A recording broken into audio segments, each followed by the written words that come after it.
सभी प्रतिभागियों का पुनः स्वागत है मुख्यमंत्री अभ्युदय योजना मिर्जापुर के इस प्लेटफॉर्म पर।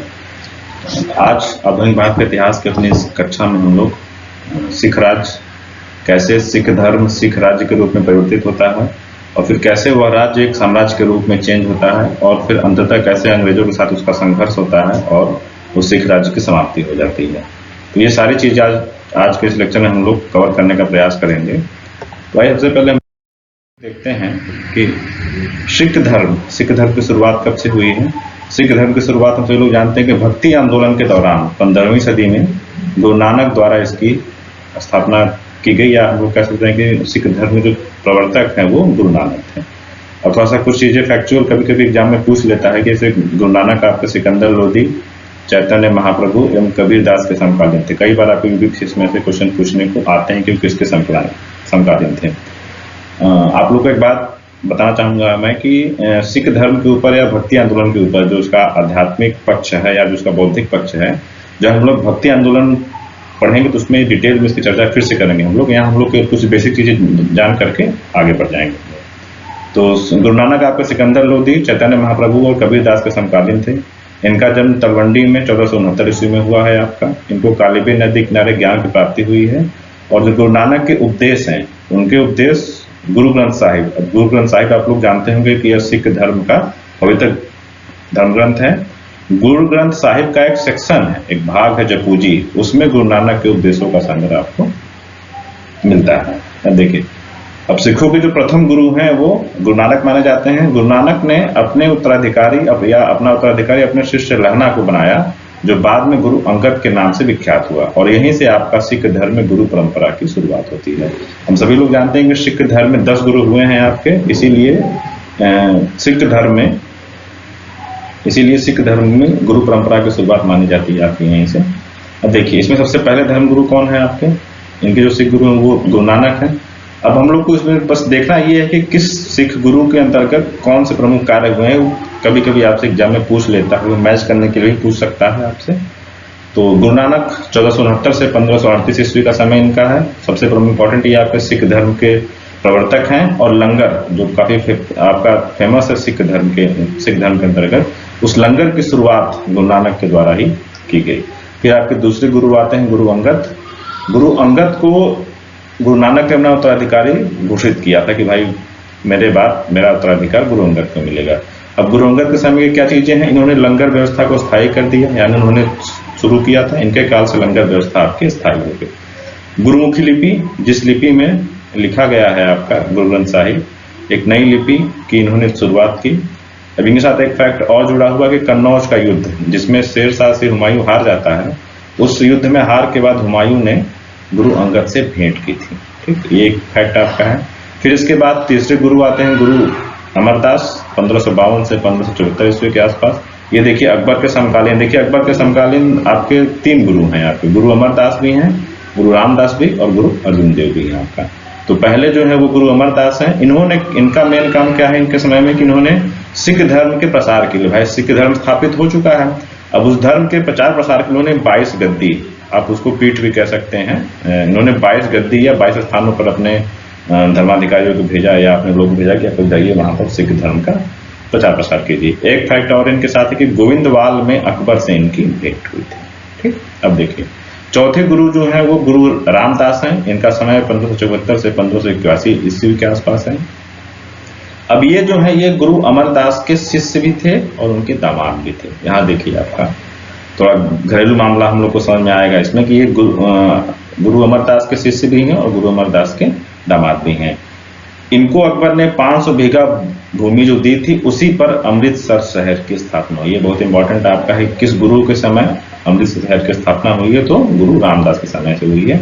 और गुरु रामदास के समय से ही जो गुरु का पद होगा, जैसे अभी तक क्या होता था कि गुरु अपने उत्तराधिकारी को घोषित करता था, लेकिन गुरु रामदास के समय से अब क्या होगा आपका गुरु के पद को पैतृक, यानी वह अब पद क्या होगा वह उनके पुत्र को मिलेगा। अब इसमें आपका एक 5th गुरु आपके गुरु अर्जुन देव, इंपॉर्टेंट है आपका, वेरी वेरी इंपॉर्टेंट है आपका। अब देखिए गुरु अर्जुन देव क्या है आपका, गुरु रामदास के पुत्र हैं आपका। इनकी एक उपाधि सच्चा बादशाह की है। इनके समय में हरमिंदर साहिब का निर्माण हुआ है, जो आपका आज स्वर्ण मंदिर है आपका, उस हरमिंदर साहिब, उसको पहले हरमिंदर साहिब कहते थे। उसमें रणजीत सिंह के समय में, महाराजा रणजीत सिंह के समय में हरमिंदर साहिब को स्वर्ण से कवर किया गया, इसीलिए उसका नाम स्वर्ण मंदिर भी हो गया था। तो हरमिंदर साहिब का निर्माण गुरु अर्जुन देव के समय में हुआ है। अब एक खास बात यह है कि जब हरमिंदर साहिब का निर्माण हो रहा था तो उसका जो शिलान्यास हुआ था, और या तो कह सकते हैं उसकी जो प्रथम ईंट रखी थी, वो सूफी संतों में एक कादरी सिलसिला है उनका, उस कादरी सिलसिले के सूफी संत थे मियां मीर। ये देखिए एक सांप्रदायिक सौहार्द की मिसाल आपकी है, या उस समय कह सकते हैं जो समन्वय की भावना चल रही थी भक्ति आंदोलन में, उसका एक प्रमाण भी आपका ये है कि सिखों के जो एक प्रमुख मंदिर है आपका हरमिंदर साहिब, या जो उनका गुरुद्वारा है, उसका शिलान्यास एक सूफी संत के द्वारा किया जा रहा है। इन्हीं के समय से आपका क्या हुआ, गुरु अर्जुन देव ने एक नई चीज शुरू की कि धर्म की अभिवृद्धि के लिए इन्होंने अपने शिष्यों से अनिवार्य कर के रूप में अपने उनकी आय का 10वां भाग लेना स्टार्ट। उन्होंने कहा कि भाई आप शिष्य हमारे हैं, हमको क्या करना है, धर्म का प्रचार प्रसार करना है, इसलिए हमें आप लोग क्या कीजिए, अपने आय का 10वां भाग कीजिए। इनके समय में एक चीज और इम्पोर्टेंट आपका है, 1604 ईस्वी में आदि ग्रंथ की रचना, यही आपका आदि ग्रंथ आगे जाकर के गुरु ग्रंथ साहिब के रूप में कन्वर्ट होता है आपका। तो क्वेश्चन पूछा जा सकता है कि गुरु ग्रंथ साहिब की रचना या आदि ग्रंथ रचना किस गुरु के समय हुई, तो आपको गुरु अर्जुन देव के समय हुई है। अब यही आपका मुगलों के साथ, जैसे हम लोग सभी लोग जानते हैं कि सिख धर्म का मुगलों के साथ बहुत लंबा संघर्ष चल रहा है, तो मुगलों के साथ उस संघर्ष की शुरुआत आपके इन्हीं के समय आपकी होती है, जब जहांगीर के खिलाफ उसके पुत्र खुसरो ने विद्रोह करते समय तरन तारण में गुरु से मिले, वो गुरु से मिला खुसरो और उनसे आशीर्वाद भी लिया और कुछ आर्थिक सहायता भी ली। अब इसी के विरोध में, या कह सकते हैं कि इसी कारण की वजह से जहांगीर ने उनके ऊपर जुर्माना लगाया, और जुर्माना न देने का उन्होंने कठोर यातना देकर जहांगीर द्वारा गुरु अर्जुन देव की मृत्यु हो गई। तो पहले गुरु हैं सिखों के 5वें जो हैं गुरु अर्जुन देव, उनकी मृत्यु मुगलों के द्वारा की जा रही है आपकी, उनकी हत्या की जा रही है। यहीं से आपका मुगल और सिखों के बीच संघर्ष आपका शुरू हो जाता है। अब इसके बाद जो गुरु अर्जुन देव के बाद जो गुरु हुए हैं वो गुरु हरगोविंद हुए हैं।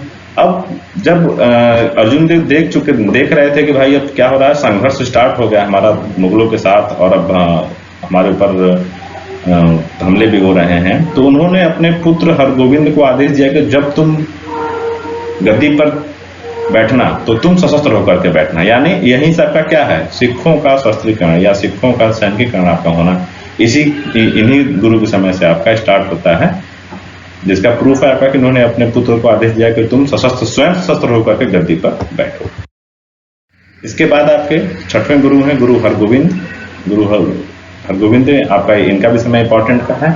अब जहांगीर ने क्या किया कि जो हरजाना राशि या जो जुर्माने की राशि उनके ऊपर लगाई थी गुरु अर्जुन देव के ऊपर, जब वो नहीं चुका पाए, उन्होंने उसको मना किया, तो उन्होंने क्या कहा, उसकी मांग गुरु हरगोविंद से की, और गुरु हरगोविंद ने भी उस हरजाने की राशि को देने से मना कर दिया, और मना करने पर जहांगीर ने इनको ग्वालियर के किले में कैद कर दिया।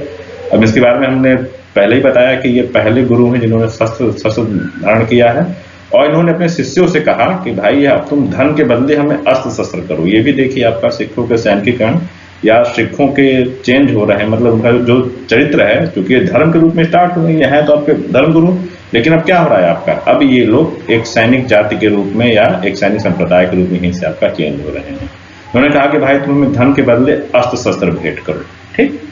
अब यहीं पर एक फेमस वो वाकया आपका है कि शाहजहां के काल में ही, अब देखिए अब इनका समय जो आपका है जहांगीर के बाद आपका शाहजहां का भी समय इनका है, तो शाहजहां के काल में एक फेमस वाकया आता है कि बाज को लेकर के शाहजहां का एक बाज इनके गुरु हरगोविंद के खेमे में चला गया था, तो इनके शिष्यों ने उसको वापस नहीं किया, और उस बात को लेकर मुगलों और उनमें संघर्ष हुआ, और उस संघर्ष में गुरु हरगोविंद को वहां से अपना खेमा छोड़ करके, क्षेत्र छोड़ करके निकलना पड़ा, और उन्होंने एक नए शहर हरगोविंदपुर की स्थापना की। यही गुरु है, इन्हीं के समय में आपका अमृतसर की किलेबंदी, यानी अमृतसर की सुरक्षा के संदर्भ में उसके शस्त्रीकरण की शुरुआत हुई है। देखिए हम कह रहे हैं बार-बार कि अब आपका क्या है, मुगलों के साथ संघर्ष स्टार्ट हो चुका है और सिखों का आपका सैनिकीकरण शुरू हो चुका है।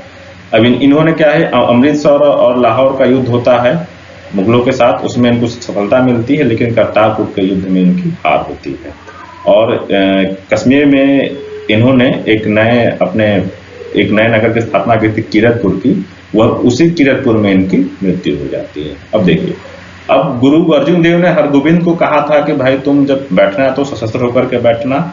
अब उससे एक कदम और आगे जाते हुए गुरु हरगोविंद ने अपने पोते हरराय, जो उनका उत्तराधिकारी होने वाला था, उसको निर्देश दिया कि तुम अपने साथ 2200 यानी 2200 अश्वारोही हमेशा रखो अपनी सुरक्षा के लिए। ये देखिए इंपॉर्टेंट चीज है आपका, यानी पहले गुरु सशस्त्र हो रहा है, फिर अपने शिष्यों से धन के बदले में अस्त्र शस्त्र लेने की शुरुआत कर रहा है, और अब वो अपने साथ एक सैनिक टुकड़ी अश्वारोहियों की या घुड़सवारों की सैनिक टुकड़ी भी रखने की शुरुआत कर रहा है। ठीक, अब इसके बाद आपके शिष्य, इसके बाद जो गुरु बनते हैं सातवें आपके गुरु हरराय हैं। इनका समय 1645 से 1661। आप लोग को ध्यान होगा, या अभी हम लोग पढ़ेंगे इसको मध्यकालीन भारतीय इतिहास में, कि जो उत्तराधिकार का युद्ध हुआ था उसमें इन्होंने दारा की मदद की थी। दारा को आशीर्वाद वगैरह दिया था, दारा इनसे मिलने भी आया था। तो दारा की मदद करने के आरोप में क्या किया, औरंगजेब ने इनको सम्मन भेजा कि भाई तुम आओ, तुम हमसे मिलो, तुमने क्या किया है, मेरे विरोधी की सहायता की है।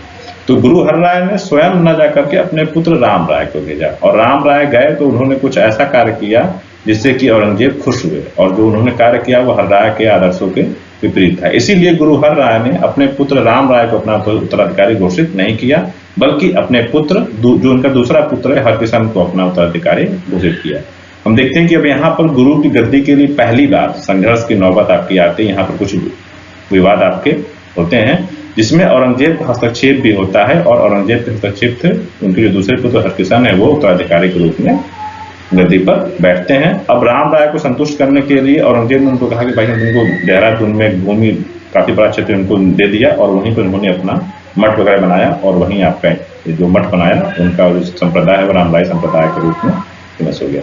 तो औरंगजेब के समय में क्या हम लोग देख रहे हैं कि गुरु की गद्दी को लेकर विवाद हो रहा है, और उसमें औरंगजेब हस्तक्षेप भी कर रहा है। फिर जो अगले गुरु हैं आपके गुरु हरकिशन, हमने पहले ही कहा कि राम राय से लेकर के गद्दी को इनका विवाद हुआ था, लेकिन बहुत कम समय में ही 16 देखिए मात्र 3 वर्ष का समय है, इनको चेचक होता है और चेचक से इनकी मृत्यु हो जाती है।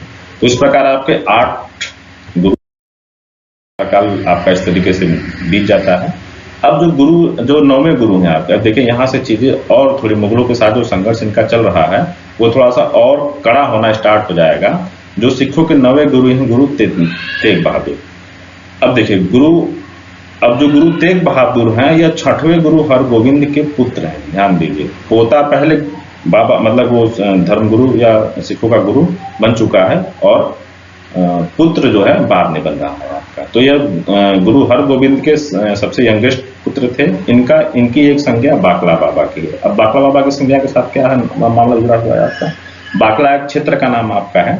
हुआ यह था कि जो गुरु हरगोविंद अपने अंतिम समय में जाकर के बाकला क्षेत्र में रह रहे थे, जहां उनके साथ गुरु तेग बहादुर भी थे। तो जब गुरु हरकिशन से पूछा गया कि भाई आपका उत्तराधिकारी कौन होगा, तो उन्होंने कहा कि बाकला बाबा।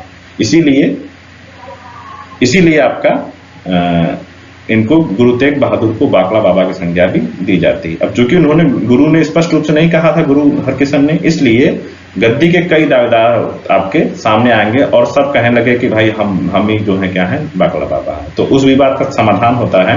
बाद में इनकी एक सरबत खालसा होती है आपकी। सरबत खालसा क्या आपकी है, जो इनकी बैठक होती है, सरबत होती है आपकी। तो वो बैठक होती है, और उस बैठक में आपका इनको गुरु तेग बहादुर को निर्वाचित किया था। तो अगर एक प्रश्न यह भी बन सकता है कि निर्वाचित गुरु कौन से थे, तो वो गुरु तेग बहादुर है आपके। ठीक, अब गुरु तेग बहादुर हैं जिनके समय में आपका औरंगजेब की नीतियों का बहुत ही स्पष्ट रूप से खुलकर विरोध होता है आपका। इन्होंने एकदम खुला संघर्ष औरंगजेब के साथ करना शुरू कर दिया था। इन्होंने जगह जगह और भारत के विभिन्न क्षेत्रों की यात्राएं की, और वहाँ लोगों को अपने साथ संगठित करना उन्होंने शुरू कर दिया था। इसी क्रम में इनकी गतिविधियों को देखते हुए औरंगजेब ने इनको इस्लाम स्वीकार करने के लिए कहा, जिसके कारण इस्लाम स्वीकार न करने कारण इनकी हत्या हो गई। तो ये दूसरे धर्मगुरु हैं सिखों के जिनकी हत्या मुगलों के द्वारा हो गई है। दिल्ली में एक शीशगंज का गुरुद्वारा है जो कि इन्हीं गुरु तेग बहादुर की स्मृति में। ठीक, अब देखिए, अब जो सिखों के 10वें और अंतिम गुरु इसलिए हैं क्योंकि इनके बाद जो गुरु परंपरा है वो समाप्त हो गई और जो इनका आदि ग्रंथ है गुरु ग्रंथ साहिब उसी को गुरु मान लिया गया आपका। तो इनका समय आपका 1675 से 1608। ठीक, अब देखिए ये गुरु तेग बहादुर के पुत्र हैं आपके, इनकी भी एक उपाधि सच्चा बादशाह की है। आनंद, अब देखिए यहीं से हमने कहा था, हम लोगों ने देख रहे हैं कि 5वें 6वें गुरु के समय से यहाँ क्या हो रहा है, जो सिखों के धर्मगुरु हैं, जो सिख गुरु हैं, वो लोग अपने आप को सैनिकी रूप से सशस्त्र कर रहे हैं और धीरे धीरे ये लोग राजनीति में हिस्सा लेना शुरू कर रहे हैं।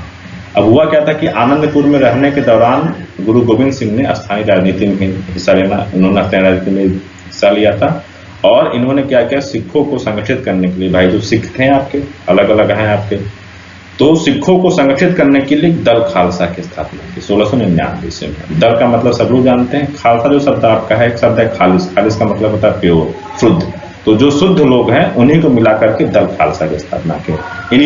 इन्हीं के समय में पंच प्यारे की संकल्पना आपकी आती है और पंच ककहरा जिसको बोलते हैं, जो कहा था कि भाई एक सिख को, जो शुद्ध सिख होता है आपका, उसको केस, कृपाण, कंघा, कच्छा और कड़ा का को अवश्य पहनना चाहिए। तो इन सब का जो निर्देश है आपका सिखों के 10वें गुरु गुरु गोविंद सिंह के समय ही दिया गया था।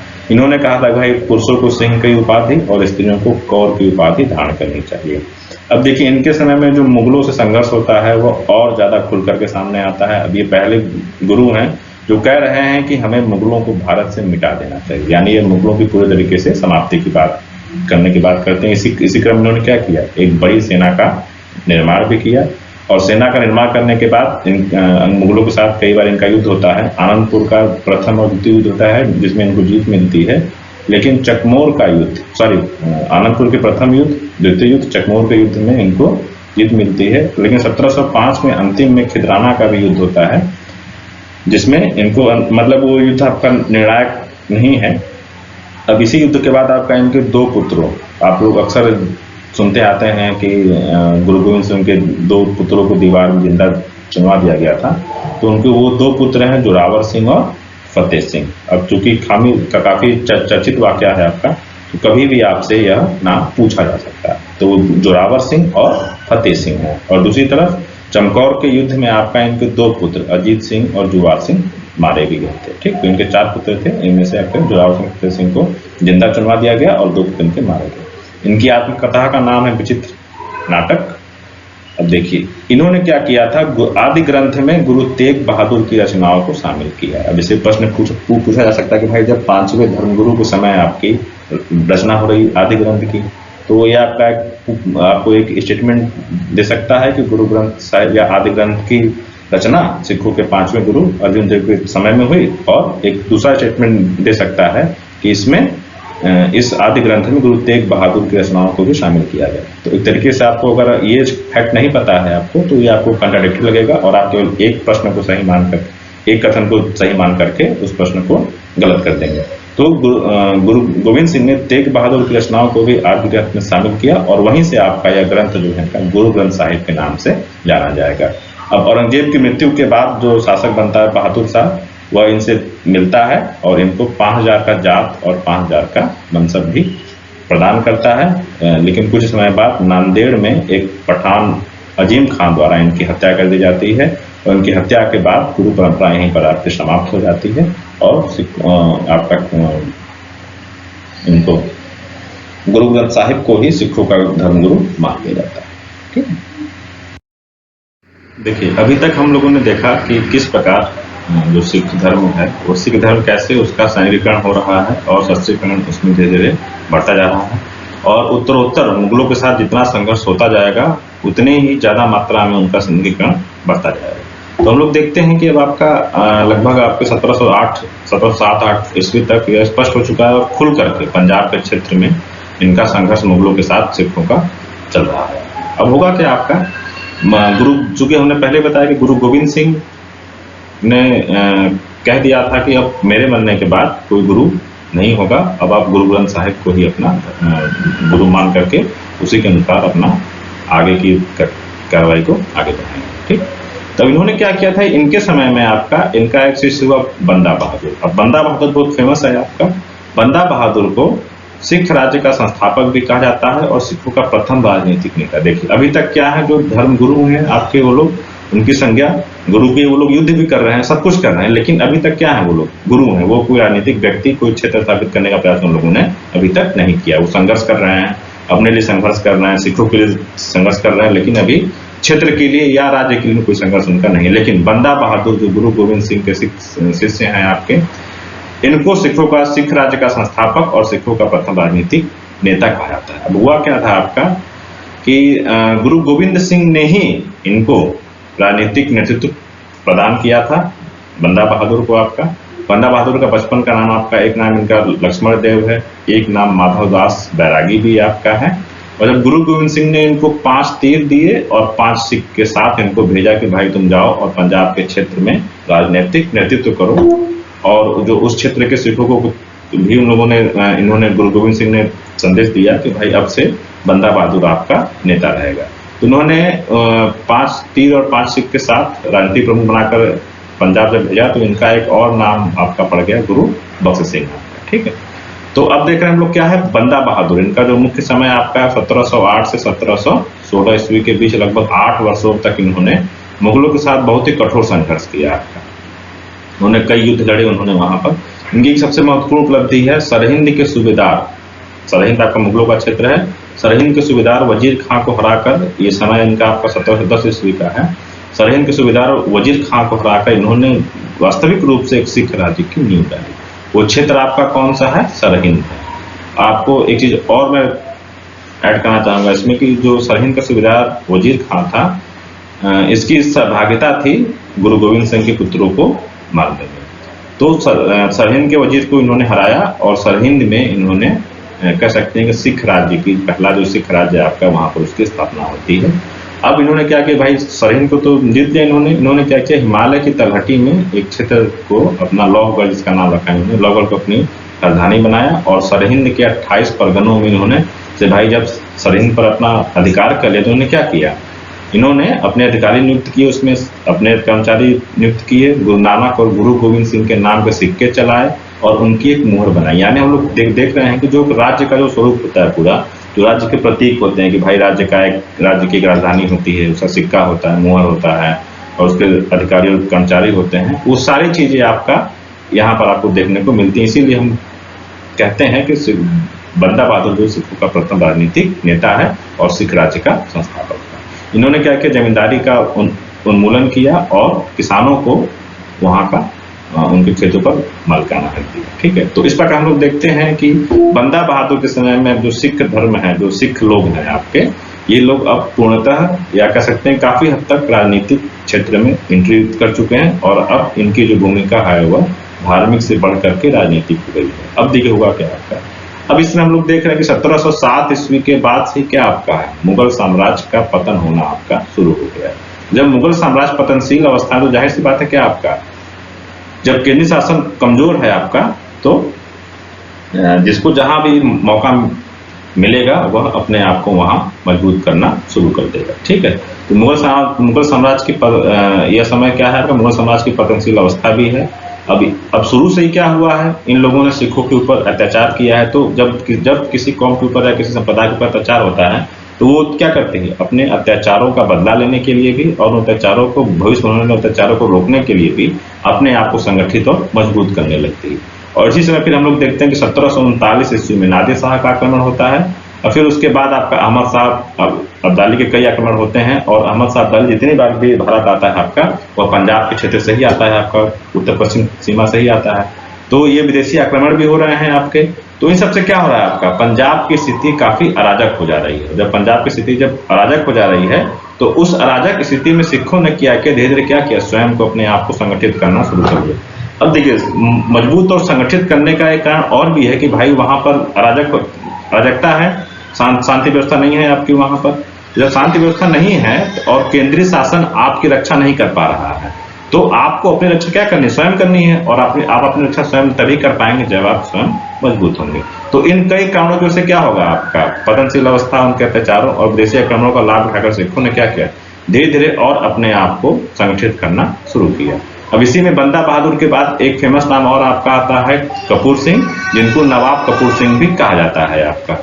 अब इन्होंने क्या, अब इनके साथ क्या हुआ था कि पंजाब का एक सूबेदार है जकारिया खान ने कपूर सिंह को नवाब की उपाधि दी। यानी एक तरीके से हम कह रहे हैं, एक तरीके से यह देख रहे हैं कि कपूर सिंह को एक राजनीतिक नेता माना जा रहा है और सिख राज्य को स्वीकृति दी जा रही है आपका।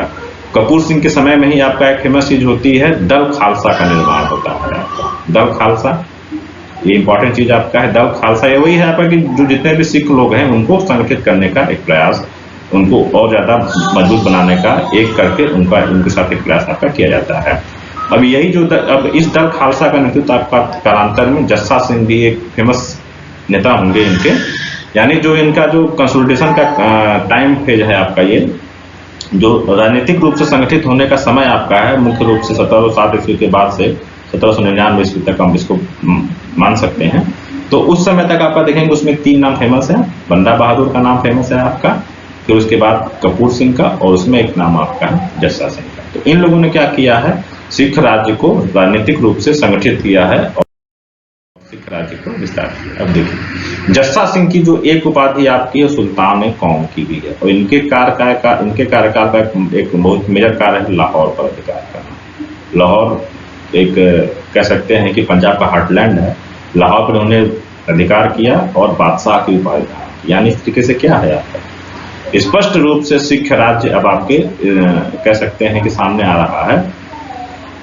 यानी सिख राज्य अब पूरे तरीके से अस्तित्व में आ चुका है। और इन्हीं के समय में आपका एक राखी प्रथा की शुरुआत होती है। राखी प्रथा क्या आपकी है, ये भी आपका सिख राज्य को एक तरीके से कह सकते हैं कि सिख राज्य की वैधानिकता को स्पष्ट करता है, या सिख राज्य को वैधानिक बनाने में एक टूल उसका राखी प्रथा। राखी प्रथा क्या आपकी, तो राखी जैसे क्या है आपका पंजाबी भाषा में राखी का जो अर्थ होता है वो रक्षा से होता है। तो भाई उसमें हमने कहा कि अराजक स्थिति है, मुगलों के अत्याचार भी हो रहे हैं आपके और विदेशियों का आक्रमण भी हो रहा है। तो उस अवस्था में आपका सुरक्षा के लिए यानी रक्षा के लिए जो लोग भी सिखों के अस्तित्व को सिखों के नेतृत्व को स्वीकार करते थे, उनको उसके बदले में अपनी उपज का कुछ भाग उनको देना होता था। वही प्रथा आपकी क्या है, राखी प्रथा। तो इस तरीके से देख रहे हैं यहाँ पर क्या है आपका सिख राज्य में टैक्सेशन सिस्टम। राखी प्रथा से क्या हो रहा है आपका टैक्सेशन सिस्टम की भी शुरुआत आपकी हो रही है। ठीक, अब धीरे धीरे प्रक्रिया आपकी आगे बढ़ती है। अब देखते हैं हम कि 1761 ईस्वी में आपका पानीपत का तृतीय युद्ध होता है। उस युद्ध में आपके मराठे हार जाते हैं। अब मराठे हार जाते हैं और दूसरी तरफ अहमद शाह अब्दाली भी उसके बाद काफी कम उसका आ जाना जब होने लगता है, तो क्या होता है उसके बाद से पंजाब क्षेत्र में सिख सरदारों की शक्ति धीरे धीरे और क्या होने लगती है, बढ़ने लगती है। और उसी शक्ति का एक साक्ष्य हमको देखने को मिलेगा। 1764 ईस्वी में कई सिख सरदार अमृतसर जहाँ पे आपका गुरु ग्रंथ साहिब भी है आपका, और आपका उनका हरिमंदिर साहिब का मंदिर भी है, और वहाँ पर वो लोग इकट्ठा होते हैं और देख तेग फतेह लेख उनके सिक्कों पर लिखा हुआ है, देख तेग फतेह लेख युक्त चांदी के सिक्के जारी करके वो अपनी संप्रभुता की और स्पष्ट रूप से घोषणा करते हैं। ठीक, यानी अब क्या हो रहा है सिख राज्य और अब आगे की तरफ आपका बढ़ता जाता है। अब यही जो कालांतर में जो दल खालसा है आपका, यह पंजाब में आपका 12 मिसलों में, मिसल क्या आपका है, मिसल आप कह सकते हैं ग्रुप है, संप्रदाय ग्रुप है। जैसे आपका मराठा कन्फेडरेसी थी, वैसे इसको मान सकते हैं कि 12 मिसल क्या है आपका सिखों की एक कन्फेडरेसी है। ठीक है, अब 12 मिसल में आपका डिवाइड हो गया। अब उन 12 जो मिसल थे, प्रत्येक मिसल का अपना एक झंडा होता था, अपना एक नाम होता था, उनका एक अपना निशान होता था। अब जो इनका जो नाम वगैरह होता था आपका, जो नाम होता था वो किसी उनके सरदार के नाम पर भी हो सकता था, वह स्थान के नाम पर भी हो सकता था, या किसी परंपरा के नाम पर आपका। जैसे आलूवालिया आपका सरदार के नाम पर है। जो भंगी मिसल आपकी एक है, उस मिसल के लोग भांग का सेवन ज्यादा करते थे, तो उनका नाम क्या पड़ गया आपका भंगी मिसल। तो कई परंपराओं स्थान सरदार आदि के नाम पर इन मिसलों के नाम आपके हो गए। वे मिसल तो अलग अलग हैं आपके, लेकिन ये क्या है आपस में जुड़े हुए हैं। ये लोग जुड़ते कहते थे सरबत खालसा। अमृतसर में आपका प्रतिवर्ष 2 बार सरबत खालसा यानी इनकी आम सभा होती थी, इसमें ये लोग बैठ करके आपस में निर्णय वगैरह लेते थे। अब देखिए आपका क्षेत्र है सिख मिसलों का। देखिए इसमें आपका सुपर चकिया मिसल जो आगे जाकर काफी फेमस होता है आपका। कन्हैया मिसल भी आपकी है, भंगी मिसल है। भंगी मिसल का सबसे पावरफुल उस समय जो आपका सुपर चकिया मिसल के पहले तक जो है आपका, यानी रणजीत सिंह के उत्थान के पहले तक भंगी मिसल काफी पावरफुल थे, और उसके क्षेत्र और उसके राज्य में काफी सारे क्षेत्र आपके शामिल थे। ये भंगी मिसल हो गया आपका। फिर देखिए और एक निशानियां है, ये भी मिसल आपकी है, अहलूवालिया मिसल, यानी कुल 12 मिसलें हैं जिनके अधीन आपका ये पंजाब का पूरा क्षेत्र। देखिए फुलकिया मिसल आपका है, ये सब सिंधिया है आपका, ये कई सारे, मतलब ये कुल 12 मिसल हैं जिनके अधीन आपका पूरा पंजाब डिवाइड है। और ये 12 मिसलों में डिवाइड है पंजाब आपका। अब ये मिसलें क्या है, आपस में संगठित है। जब कोई बाहर आक्रमणकारी आता है तो ये लोग मिलकर उसका सामना करते हैं, पर ऐसा नहीं कि इनके बीच आपस में कोई संघर्ष नहीं होता है। अपने क्षेत्र का विस्तार करने के लिए लोग आपस में भी संघर्षरत आपके रहते हैं। अब इन्हीं मिसलों में एक मिसल है आपकी सुपर चकिया मिसल, जो हमने बताया यहाँ पर सेंटर में है आपका। इसी सुपर चकिया मिसल ही आगे जाकर के राजा रणजीत सिंह के नेतृत्व में अपने प्रभाव क्षेत्र का विस्तार करेगा, और पूरे इस क्षेत्र में सुपर चकिया मिसल का विस्तार होगा और एक सिख साम्राज्य की स्थापना होती है। ठीक है, अब देखा हम लोगों ने, जैसे कि हम लोगों ने देखा अभी तक कि जो पंजाब क्षेत्र है आपका वह 12 विभिन्न मिसलों में डिवाइड है, और उसी में आपकी एक मिसल सुपर चकिया मिसल। अब इस सुपर चकिया मिसल में, इस सुपर चकिया मिसल जो है आपका, सुपर चकिया मिसल के जो मुखिया हैं महासिंह के घर में रणजीत सिंह का जन्म होता है 1780 ईस्वी में इनका जन्म होता है। और मात्र 12 वर्ष की अवस्था में 1792 ईस्वी में ही रणजीत सिंह शासन की गद्दी पर बैठ जाते हैं, क्योंकि इनके पिता की मृत्यु हुई थी। यानी मात्र 12 वर्ष की अवस्था में ये राजा बन जाते हैं अपने क्षेत्र के। लेकिन 1792 से 1797 लगभग 5 वर्षों तक का जो समय है आपका, उस समय शासन एक परिषद चलाती थी जिसमें इनकी माता जी हैं, इनकी सास हैं और दीवान लखपत राय हैं। तो इस तरीके से हम लोग देखते हैं कि 5 वर्ष तक इन्होंने प्रत्यक्ष रूप से शासन अपने हाथ में नहीं लिया, लेकिन 1797 ईस्वी में क्या किया इन्होंने, अपने सुपर चकिया मिसल का शासन पूरा प्रत्यक्ष रूप से अपने हाथ में ले लिया।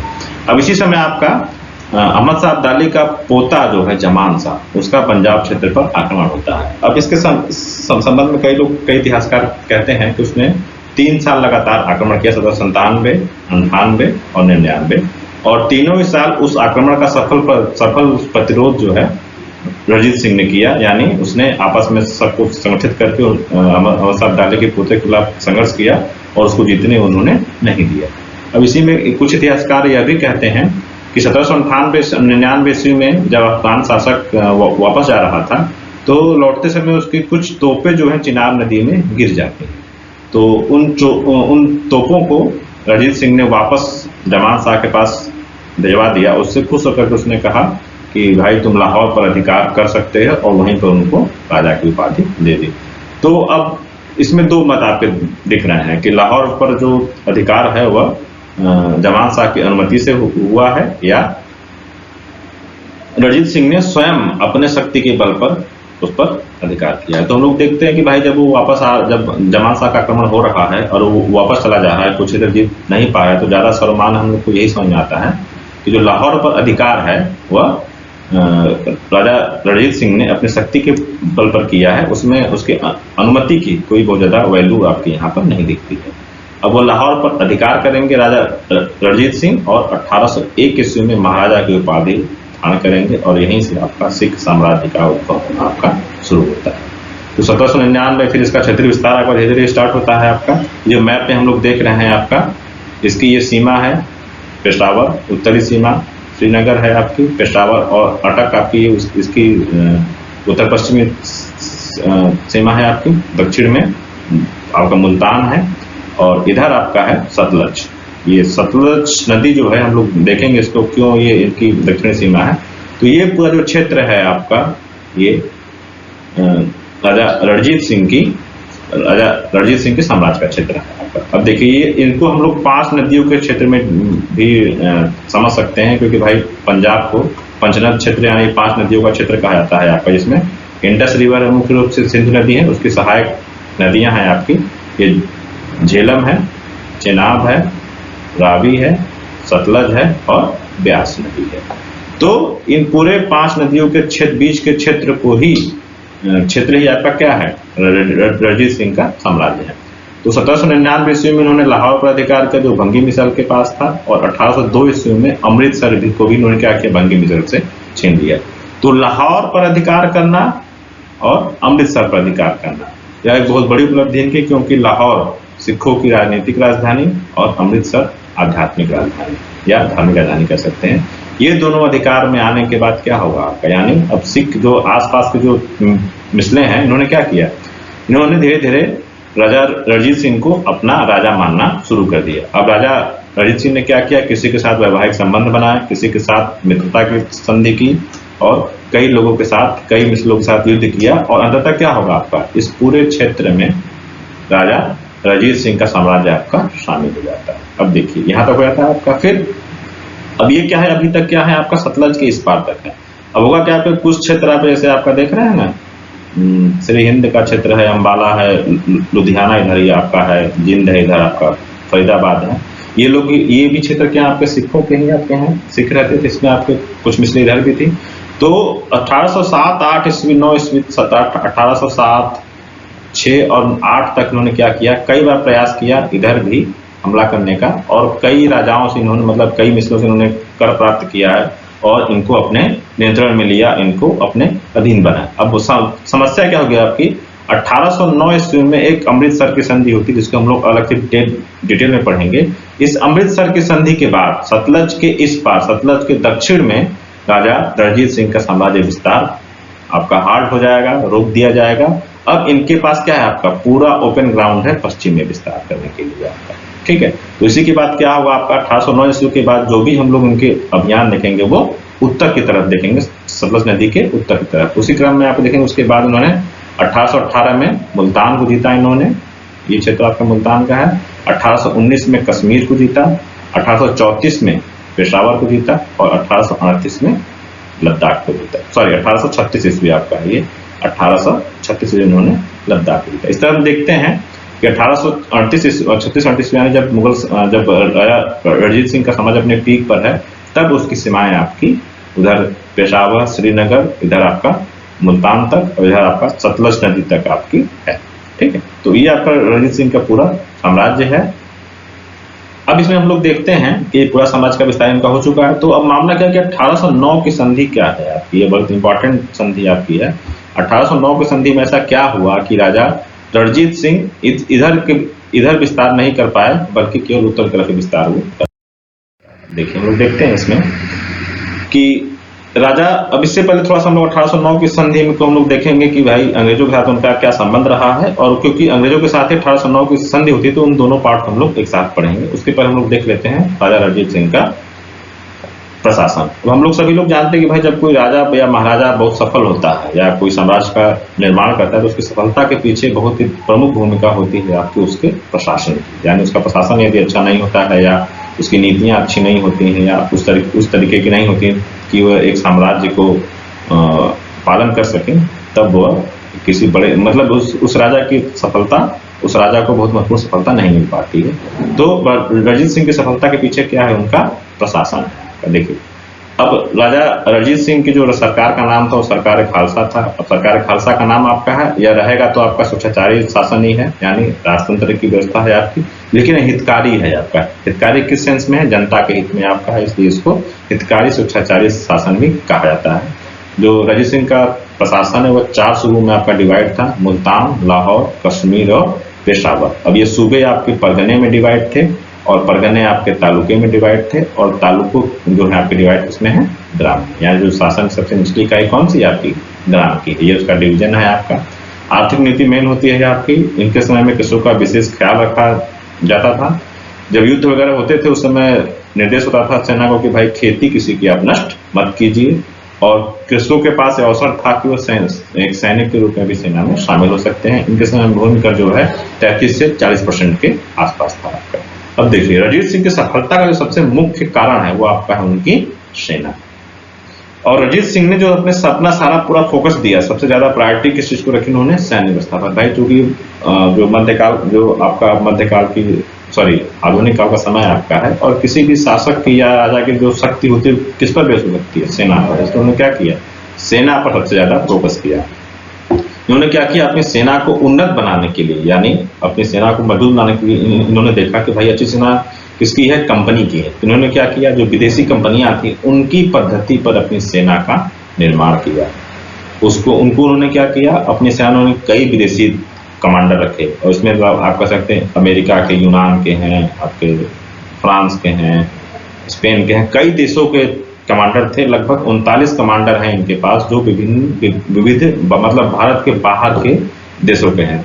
इस सेना को अच्छी खासी ट्रेनिंग मिलती थी, जो भारतीय सेना की बहुत बड़ी कमी थी अभी तक, ट्रेनिंग मिलती थी, ड्रिल वगैरह होते थे। जो ड्रिल होता है आपका भाई सेना के अशांति काल में भी आपकी चुस्त दुरुस्त रहे, उसके लिए क्या होता है, आपका मॉक ड्रिल होता है। तो रणजीत सिंह की सेना में ड्रिल भी किया जाता था आपका, और अनुशासन पर पूरा ध्यान दिया जाता था। ठीक है, तो सेना का कहने का मतलब है कि सेना पूरे तरीके से जो विदेशी कंपनियां थी उन्हीं की पद्धति पर उनको ढालने का प्रयास किया गया। इन्होंने और क्या किया भैया, तोप और गोला पर ज्यादा फोकस किया इन्होंने, यहाँ पर उसके कारखाने बनाए, और तोप और गोला को उन्होंने युद्ध में मतलब एक प्रमुख जगह दी। इसके अलावा एक विशेष चीज है, इन्होंने क्या किया, सैनिकों को मासिक वेतन देना शुरू किया। सैनिकों को मासिक वेतन दिया था इन्होंने, जो उनकी सेना की सफलता का भी एक बड़ा कारण आपका है। और इनके पास जनरल वंतूरा और आलाट के नेतृत्व में एक फौज खास, यानी एक स्पेशल फोर्स थी। जैसे भाई आजकल हमारे ब्लैक कमांडो होते हैं या जो अन्य स्पेशल फोर्सेस होती हैं, उसी तरीके से आपका क्या है, फौज खास आपकी है, यानी स्पेशल, जो और ज्यादा ट्रेंड है और ज्यादा एकदम इक्विप्ड है, आपकी अच्छी उनके पास शस्त्र वगैरह हैं, अच्छे कमांडर उनके पास है, उनकी तकनीक अच्छी है, रणनीति अच्छी होती है। इस तरीके से क्या किया इन्होंने, एक फौज खास का इन्होंने निर्माण किया। तो मिला जुला करके हम लोग कह सकते हैं कि जो इनकी सेना है यह बहुत ही अत्यंत कुशल थी, और इसी अत्यंत कुशल सेना की वजह से इन्होंने क्या किया था, सिख साम्राज्य का निर्माण किया था। और उस सेना से इन्होंने पठानों को भी हराया, गोरखों को भी हराया और डोगरों को भी हराया। डोगरा जो है आपके वो जम्मू कश्मीर के क्षेत्र में थे, और गोरखा आपके नेपाल की सीमा से लगे हुए क्षेत्र में शामिल थे। यहीं पर आप लोग को एक चीज बताना चाहेंगे हम कि कांगड़ा, जहां पर जो कांगड़ा का शासक था संसार चंद, जब उसके ऊपर गोरखों ने आक्रमण किया तो उसने सहायता मांगी राजा रणजीत सिंह के। राजा रणजीत सिंह ने उसकी सहायता के बदले कांगड़ा का क्षेत्र उससे प्राप्त किया, कांगड़ा क्षेत्र से प्राप्त किया, और उसके पहले ही संसार चंद से इन्होंने होशियारपुर का क्षेत्र प्राप्त किया। तो हम लोग देख रहे हैं कि जो हिमाचल प्रदेश का आपका क्षेत्र है वही आपका कांगड़ा क्षेत्र था। उस क्षेत्र में भी राजा रणजीत सिंह के साम्राज्य का विस्तार आपका होता है। अब देखिए, एक मेन सबसे मेजर चीज है आपका अंग्रेजों के साथ राजा रणजीत सिंह का कैसा संबंध रहा, क्योंकि इसी पर डिपेंड करेगा आपका आने वाला आंशिक युद्ध आपका। देखिए अब हुआ क्या आपका, अंग्रेजों को इनके साथ संबंध बनाने की जरूरत कब पड़ी, या कब शुरुआत हुई अंग्रेजों के साथ इनके संबंधों की। तो हम लोगों को याद हो कि भाई 1800 ईस्वी के आसपास जब भारत पर नेपोलियन के आक्रमण का भय था, तो हम लोग देखते हैं कि आपका जो उत्तर पश्चिम सीमा है आपकी, अब जो आक्रमण होगा आपका अगर थल मार्ग से तो उसी रास्ते से होगा। तो यहाँ पर क्या किया अंग्रेजों ने, उस सीमा पर अपने सहयोगियों मतलब अपना सहयोगी बनाने के लिए अपने एक दूत को राजा रणजीत सिंह के पास भेजा। तो 1800 ईस्वी के आसपास अंग्रेज क्या करते हैं, आपके राजा रणजीत सिंह के पास अपना एक दूत भेजते हैं और इस क्षेत्र में रुचि लेना आपकी शुरू करते हैं। देखिए अभी तक क्या है आपका, अभी तक वो व्यस्त है मुख्य रूप से उत्तर भारत में, अभी उनकी विजय का क्रम जो है पूरा आपका नहीं हुआ है, लेकिन वह रणजीत सिंह की बढ़ती हुई शक्ति से परिचित है। और जब 1806-7 ईस्वी की बात, जब रणजीत सिंह का सतलज के पार में जब अभियान होता है, तो अब इनको भी देखिए अंग्रेजों को मौका कैसे मिलता है, जो उस सतलज पार के जो सिख थे वो लोग चले जाते हैं अंग्रेजों के पास संरक्षण में कि भाई आप हमारी सहायता कीजिए। तो उनको आवश्यकता थी ही, या कह सकते हैं कि अंग्रेजों का इंटरेस्ट तो था ही आपका इस तरफ। उन लोगों ने क्या किया, सिखों ने उस तरफ के जींद और लुधियाना अम्बाला के लोगों ने जा करके उनको वह मौका क्या कर दिया, और ज्यादा उसको फलीभूत करने का मौका दे दिया। तो 1800 के आसपास आपका ये जाते हैं ये लोग आपका, लेकिन कोई उस समय कोई ऐसी संबंध ऐसा कुछ नहीं होता, क्योंकि उस वक्त क्या होगा आपका, नेपोलियन के युद्ध का भय आपका समाप्त हो जाता है।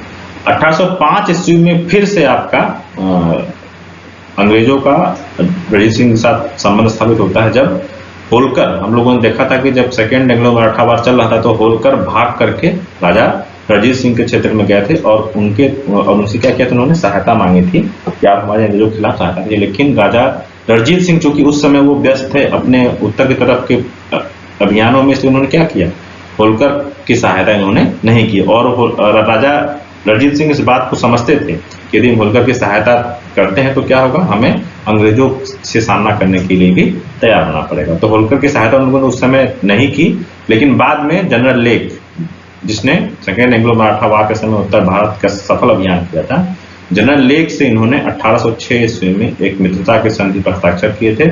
उस संधि के माध्यम से ही होलकर को क्या कहा इन्होंने कि भाई आप होलकर को वापस जाने के लिए बाध्य कीजिए अपने यहाँ से। तो उस संधि के बाद उन्होंने क्या किया, राजा रणजीत सिंह ने होलकर को अपने क्षेत्र से अमृतसर से जाने के लिए बाध्य किया, और बदले अंग्रेजों ने कहा कि हम आपके क्षेत्र में विस्तार का कोई प्रयास नहीं करेंगे। तो यहाँ पर एक बात होती, अब देखिए होगा क्या आपका 1807 में एक रूस और नेपोलियन के बीच एक टिलसिट की संधि होती है। 1807 और 1807 के बीच आपकी एक संधि है, आपकी टिलसिट की संधि।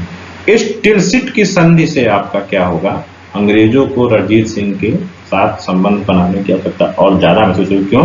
क्योंकि रूस और नेपोलियन ने संधि की कि भाई हम लोग क्या करेंगे, थल मार्ग के रास्ते ईरान, मिस्र उसके रास्ते होते हुए ईरान के रास्ते, अफगानिस्तान के रास्ते होते हुए भारत किसी साम्राज्य पर आक्रमण करेंगे।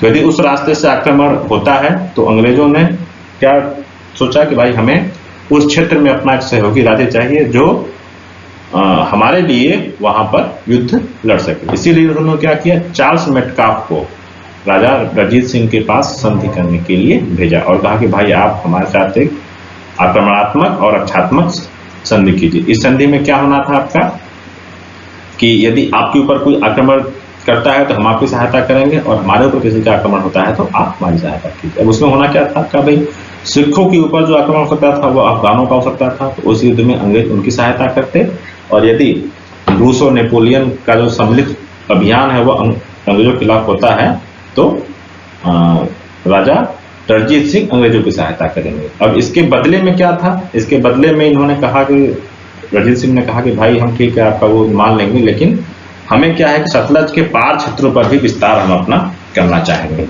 तो 1807 ईस्वी में संधि का प्रयास होता है, लेकिन वो संधि पूरी आपकी नहीं हो पाती है। मतलब इसी बात पर कि सतलज के पार क्षेत्रों में भी जो विस्तार की इनकी कोशिश थी उसको अंग्रेज स्वीकार नहीं करते हैं, और यह जो ट्रीटी की जो वार्ता होती है वो आपकी फेल हो जाती है।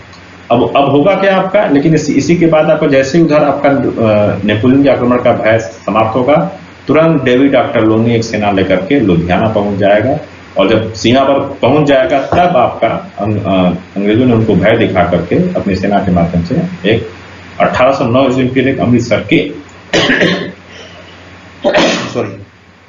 अमृतसर की संधि होती है, यानी सेना को सीमा पर रख करके इन्होंने अमृतसर की एक संधि की।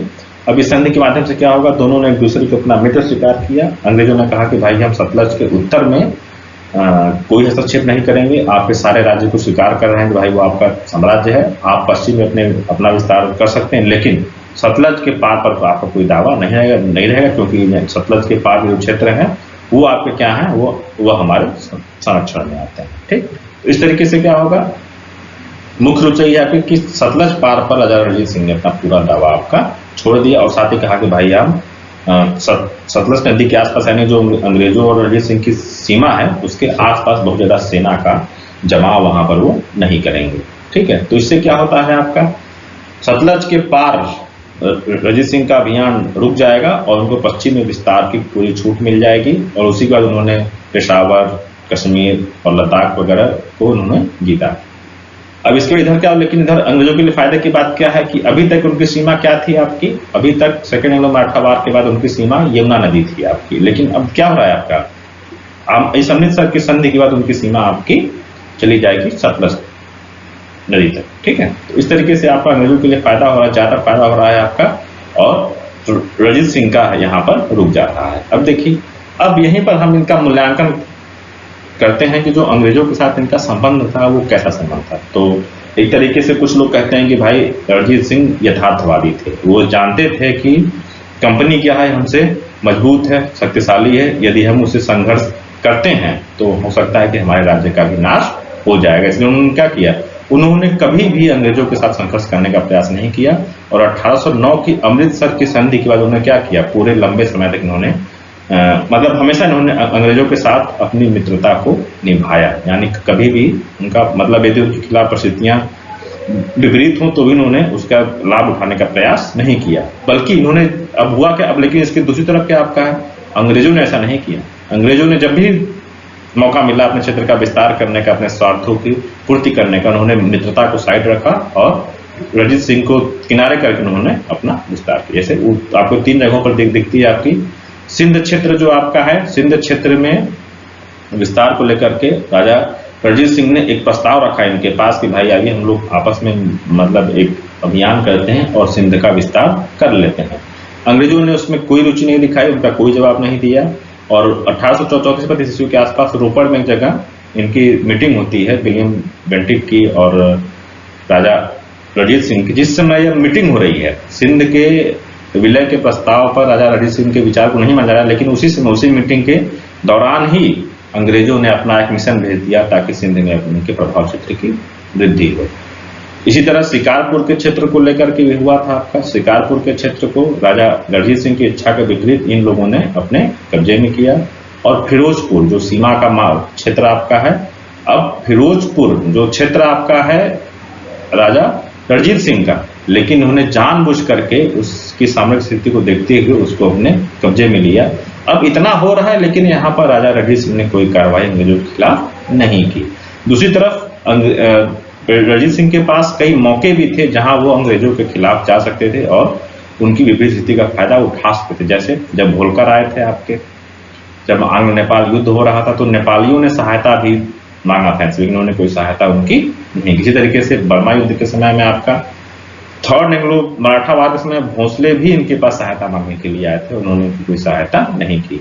और भरतपुर के राजा ने भी 1825 ईस्वी में इनसे सहायता मांगी थी, इन्होंने जो खिलाफ कोई सहायता नहीं दी। तो कहने का मतलब ये है कि महाराजा रणजीत सिंह ने अंतिम समय तक मित्रता निभाई, लेकिन दूसरी तरफ अंग्रेजों वैसे कोई मित्रता नहीं निभाई, बल्कि उल्टे अंग्रेजों ने राजा रणजीत सिंह के क्षेत्र का उल्लंघन भी किया। उसके बाद भी राजा रणजीत सिंह ने कोई कार्यवाही करने की कोशिश नहीं की। तो यथार्थवादी तो हैं, वो इस चीज को समझ रहे हैं कि भाई कंपनी हमसे मजबूत है, अगर हम उससे संघर्ष करेंगे तो क्या हो सकता है, हमारा पतन भी या हमारे राज्य का सर्वनाश भी हो सकता है। लेकिन उन्होंने इस बात में दूरदर्शिता नहीं दिखाई कि अंग्रेज क्या है, वह पूरे भारत में साम्राज्य का विस्तार कर रहे हैं और एक न एक दिन पंजाब में भी वो अपने क्षेत्र का विस्तार करने का प्रयास करेंगे ही करेंगे। यानी वह उसकी आक्रामक नीति को या तो राजा रणजीत सिंह समझ नहीं पाए, या समझने के बाद भी, जैसे कुछ लोग कहते समझ नहीं पाए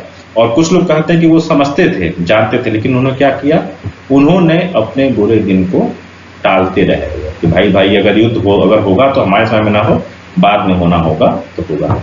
उनकी नीति क्या थी अंग्रेजों की समझ, झुको झुको और झुको, जितना झुक सकते हो उतना झुको। जैसे 1809 के चंडी समय वो झुके आपके, अगर वो चाहते तो विरोध कर सकते थे कि भाई नहीं, हम सभ्यता के क्षेत्रों पर भी अपना विस्तार करने का प्रयास करेंगे। वो चाहते तो होलकर के साथ, भोसले के साथ या अन्य देशी राजाओं के साथ या नेपाल के साथ एक संघ बना सकते थे, एक तरीके से शक्ति संतुलन अपने पक्ष में कर सकते थे, लेकिन उन्होंने ऐसा कोई प्रयास नहीं किया।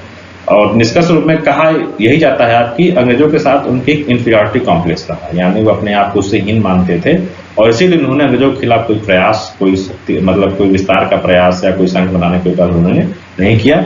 और जब फिरोजपुर के मामले में, शिकारपुर के मामले या सिंध में राजा रणजीत सिंह देख रहे हैं कि अंग्रेज क्या कर रहे हैं, मित्रता के कोई आदर्शों का पालन नहीं कर रहे हैं, फिर भी उन्होंने अंग्रेजों के खिलाफ कोई कार्रवाई करने का प्रयास नहीं किया। इसीलिए इनकी नीति कहा गया है कि अंग्रेजों के साथ जो उनकी नीति थी वो झुको झुको और झुको की थी।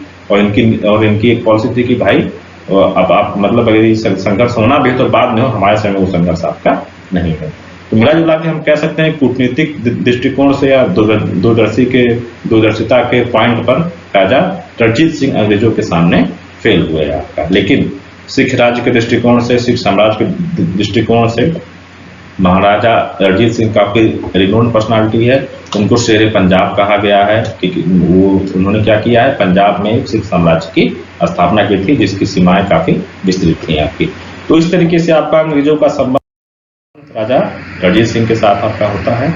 अब होगा क्या आपका, इसमें एक चीज हमने छोड़ा है यहाँ पर है कि इसी समय आपका आंग्ल अफगान और अंग्रेजों के साथ आंग्ल अफगान और राजा रणजीत सिंह के बीच एक त्रिदलीय संधि होती है उस संधि के बारे में हम लोग चर्चा करेंगे, या राजा रणजीत सिंह का अफगानियों के साथ क्या रवैया रहा, क्या उनके साथ उनका वो रहा, वो हम लोग चर्चा करेंगे मतलब किसी और क्लास में, जब हम लोग सिंध का विलय, आंग्ल अफगान संबंध और आंग्ल बर्मा युद्ध जब पढ़ना स्टार्ट करेंगे तो उसमें हम लोग उसको अलग से डिटेल में चर्चा करेंगे, इसलिए हमने उसकी चर्चा यहाँ पर छोड़ दी। ठीक है, अब देखिए राजा रणजीत सिंह की मृत्यु होती है और उसकी मृत्यु के 6-7 साल, मतलब मुख्य रूप से तो 1839 में उनकी मृत्यु होती है, और उनकी मृत्यु के 10 वर्ष के अंदर ही पूरा आपका साम्राज्य समाप्त हो जाता है।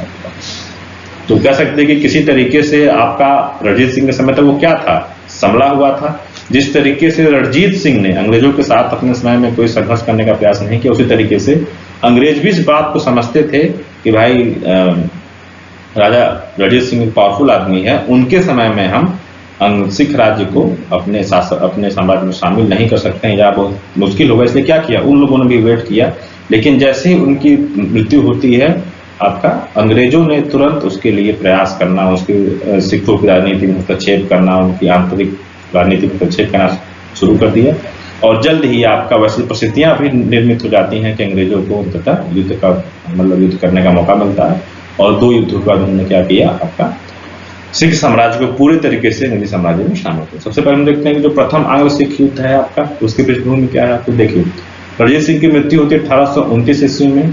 अब 1839 ईस्वी में और 1839 से 45 मात्र 6 वर्ष में ही आपके 4 राजा चेंज हो जाएंगे, राजा खड़क सिंह, नौनिहाल सिंह, शेर सिंह और दलीप सिंह। खड़क सिंह आपके लगभग 1 साल के आसपास रहते हैं। जिस दिन खड़क सिंह की मृत्यु होती है उसी के अगले दिन आपकी नौनिहाल सिंह की भी मृत्यु हो जाती है। उसके बाद शेर सिंह शासक बनते हैं, शेर सिंह कुछ समय तक रहते हैं, और फिर बाद में आपका 1843 ईस्वी में दिलीप सिंह शासक बनते हैं, जिस समय में दोनों आंग्ल सिख युद्ध आपके हुए। अब देखिए होगा क्या आपका, मुगल साम्राज्य के पतन के समय जो अवस्था थी, उसके जो अवस्था हो गई थी मुगल दरबार की, वैसे ही कुछ चीजें आपको राजा रणजीत सिंह की मृत्यु के बाद सिखों की राजनीति में भी देखने को मिलने लगता है। आपका दरबार में गुटबंदी स्टार्ट हो जाएगी आपकी। एक तरफ आपका संघावालिया गुट है और दूसरी तरफ डोगरा सरदारों गुट है, और ये दोनों चाहते हैं कि उनके मनपसंद का व्यक्ति शासन पर बैठे, और यही गुटबंदी में आपका फिर शुरू होता है षड्यंत्रों और हत्याओं का दौर, जिसको हम लोग मुगल साम्राज्य के पतन के समय देख चुके हैं। और उसका हम लोगों ने देखा था कि उसका असर क्या होता है, उसका असर शासन व्यवस्था पर पड़ता है, आपकी सैनिक व्यवस्था पर होने लगता है, दूसरे लोग पावरफुल होने लगते हैं और बाहरियों को हस्तक्षेप करने का मौका मिलता है। और इस आंतरिक राजनीति में संधावालिया कई बार अंग्रेजों के संरक्षण में या अंग्रेजों के पास सहायता मांगने के लिए गए थे, और अंग्रेज बराबर सिख राजनीति में या सिखों के बीच आपस में फूट डालने के लिए लगातार प्रयास वो लोग करना शुरू कर देते हैं। देखिए होगा क्या आपका, जब इस तरीके से आंतरिक संघर्ष शुरू होने लगता है तो वहां पर एक नई चीज होती है, दरबार में सैनिक नेताओं का प्रभुत्व स्थापित होना शुरू हो जाता है। क्योंकि दोनों पक्ष क्या चाहते हैं, हमने बताया कि सिख काफी मजबूत सेना थी उनकी, अच्छी एक बड़ी सेना भी थी उनके पास, कई सारे सैनिक नेता थे उनके पास। तो वह विशाल सेना क्या होती जाएगी, उस सेना ने ही राजनीति में रुचि लेना ज्यादा स्टार्ट कर दिया, और धीरे धीरे सेना ही आपकी पंजाब के शासन में हावी हो जाएगी। और सेना क्या होगी, उनके मृत्यु के 5 वर्ष के भीतर ही 3 गुना सेना बढ़ा दी गई। भाई सैनिकों ने अपने हिसाब से निर्णय लिया, उन्होंने क्या किया, 3 गुना सेना आपकी बढ़ा दी गई, उनके वेतन बढ़ा दिए। इसका मतलब क्या है, आपका सैनिकों का प्रभुत्व स्थापित हो गया। अब यही सैनिक आपके क्या है, अब वह पंजाब राज्य पर बोझ उत्पन्न होने लगे। अब यहीं पर एक चीज और होती है आपकी, जब दिलीप सिंह शासक बनते हैं तो दिलीप सिंह की संरक्षिका है रानी जिंदन कौर, या रानी जिंदा भी कहा है इनको, और उनका एक वजीर है जिसको कहा जाता है कि वह उसका प्रेमी भी था, जिसका नाम है लाल सिंह। अब ये लोग हैं आपके भाई, यानी शासन ये लोग करना चाह रहे हैं, लेकिन सैनिक नेताओं को ये लोग शासन करने में सफल नहीं हो रहे हैं। तो अब देखिए, अब ये लोग स्वयं चाहते हैं कि सैनिक नेताओं को समाप्त कैसे किया जाए, अंग्रेजों के साथ एक युद्ध हो जाए या कहीं भी एक युद्ध हो जाए, जिससे ये लोग क्या हो जाए, समाप्त हो जाए, और हम अपने शासन को आसानी से, या हम लोग जो सिविल के लोग हैं वो लोग शासन को आसानी से करने लगे। यानी क्या हो रहा है आपका, ये लोग अब वही आपस में गुटबंदी इतनी ज्यादा हो गई कि कुछ लोग स्वयं चाह रहे हैं कि युद्ध हो और उस युद्ध में सेना आपकी पराजित हो, या सेना का जो प्रभाव है वो आपका कम हो। तो फर्स्ट एंग्लो सिख वार में आपका एक कारण यह भी है आपका कि उनके अंदर के ही कुछ लोग चाहते हैं कि युद्ध आपका हो। एक कारण तो आपका ये हो गया आपका। दूसरी तरफ अब अंग्रेजों की दृष्टि पंजाब के ऊपर काफी लंबे समय से थी। उन्हें पहले ही बताया कि भाई जब सतलज के पार और विस्तार को रोक रहे हैं तो ये जान रहे हैं ना भाई हमको क्या करना है भाई, हमको जब उधर से हम खाली हो जाएंगे तो हम कहाँ जाएंगे, हमारा क्षेत्र विस्तार किस तरफ जाएगा आपका, उधर पश्चिम की तरफ जाएगा आपका। और वही होगा आपका एंग्लो मराठा वार के बाद आपका। अब वो लगभग पूरे उत्तर भारत और दक्षिण भारत को अब या तो अपने डायरेक्ट कंट्रोल में या तो इनडायरेक्ट कंट्रोल में वो लोग कर चुके हैं। अब उनके जो क्षेत्र बचा है आपका वो कौन सा बचा है, उत्तर पश्चिम का क्षेत्र है। और उत्तर पश्चिम का क्षेत्र आपका बहुत इंपॉर्टेंट क्षेत्र है आपका। एक तरीके से यदि भारत की प्राकृतिक सीमा है तो किस तरफ आपकी है, उत्तर पश्चिम में ही है। दूसरी तरफ उधर नेपोलियन के आक्रमण का भय है, रूस के आक्रमण का भय है। तो वो चाहते हैं कि उत्तर पश्चिम के क्षेत्र में हमारी पहुंच हो जाए और हम वहां पर भारत में एक प्राकृतिक सीमा को प्राप्त करें। तो इनकी दृष्टि तो बहुत काफी लंबे समय से है, लेकिन अजीत सिंह की मृत्यु के बाद यह और ज्यादा तेज हो जाएगी आपकी। अब उसके बाद होगा क्या आपका, कई अंग्रेज गवर्नर जनरल का, उस क्षेत्र के लोगों का, कई लोगों का आपका कमेंट आने लगा कि भाई हमको क्या करना चाहिए, अब समय आ गया कि हमको पंजाब का विलय उसमें कर लेना चाहिए। उसी समय आपका लुधियाना में जो अंग्रेज रेजिडेंट रहता था उसने एक बार स्टेटमेंट दिया कि भाई दिलीप सिंह की मृत्यु के बाद जो सतलज पास के क्षेत्र हैं अभी तक वो अंग्रेजी संरक्षण में है, लेकिन क्या कर लिया जाएगा, उनको अंग्रेजों द्वारा जब्त कर लिया जाएगा। अब यानी उनकी जो पूरी पृष्ठ में उनके जो बयान वगैरह हैं या जो उनकी आंतरिक रणनीति वह क्या है, पंजाब को अंग्रेजी साम्राज्य में विलय करने की है। और इसलिए उन्होंने क्या किया, दूसरे उन्होंने क्या किया, हिमाचल के क्षेत्र में आपका जो लाहौर राजवंश मतलब जो लाहौर आपका शासन हो रहा था पंजाब का, उसके कुछ कृपा पात्र महंत थे, उनके मामलों में भी जबरदस्ती अंग्रेजों ने हस्तक्षेप किया। नहीं क्या है, अब वो युद्ध का बहाना वो खोज रहे हैं। और 1844 में लॉर्ड हार्डिंग आता है आपका। उसके पहले आपका 1843 तक कौन है आपका, एलनबरो आपका, जिसके समय में आपका सिंध का विलय हुआ है आपका। तो एलनबरो के समय से ही युद्ध की तैयारी आपकी शुरू हो चुकी थी। सतलज की सीमा के पास सैनिकों का जमावड़ा स्टार्ट हो गया था। सतलज नदी पर पुल वगैरह बनाना आपका शुरू कर दिया गया था, यानी तैयारी आपकी शुरू हो गई थी। और 1843 में सिंध के विलय के बाद सिंध में भी सैनिकों को भेजना शुरू कर दिया था, ताकि उनको यदि जरूरत अगर पड़ती है तो मुल्तान के रास्ते भी पंजाब के ऊपर धावा आपका बुरा। यानी मतलब क्या है कि लॉर्ड एलनबरो के समय से ही तैयारी शुरू हो गई थी। और 1844 में जब आपका लॉर्ड हार्डिंग आएगा तो उसने उस तैयारी को और ज्यादा तेज कर दिया। अब ये सारी गतिविधियां हो रही हैं, वो देख रहे हैं कि भाई सीमा पर अंग्रेजी सैनिकों का जमावड़ा हो रहा है, सैनिकों की संख्या में लगातार आपकी वृद्धि हो रही है। और दूसरी तरफ वो लोग इनके मामलों में मतलब जो इनके कृपा पात्र महंत है उसके मामलों में वो लोग हस्तक्षेप भी कर रहे हैं। तो अब सिखों ने इसका मतलब ये निकाला कि अंग्रेज युद्ध करना चाहते हैं हमसे।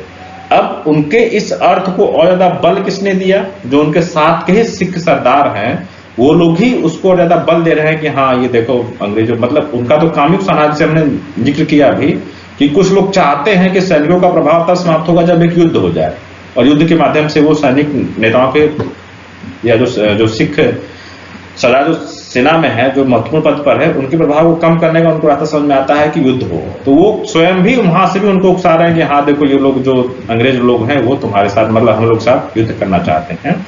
तो इन्हीं परिस्थितियों में आपका होगा क्या, अंग्रेजों की सैनिक तैयारियों को देखते हुए दिसंबर 1845 ईस्वी में सिख सेना या पंजाब राज्य की सेना ने सतलज पार करके ह्यूगफ की सेना पर, लॉर्ड जनरल ह्यूगफ उसकी सेना पर आक्रमण कर दिया।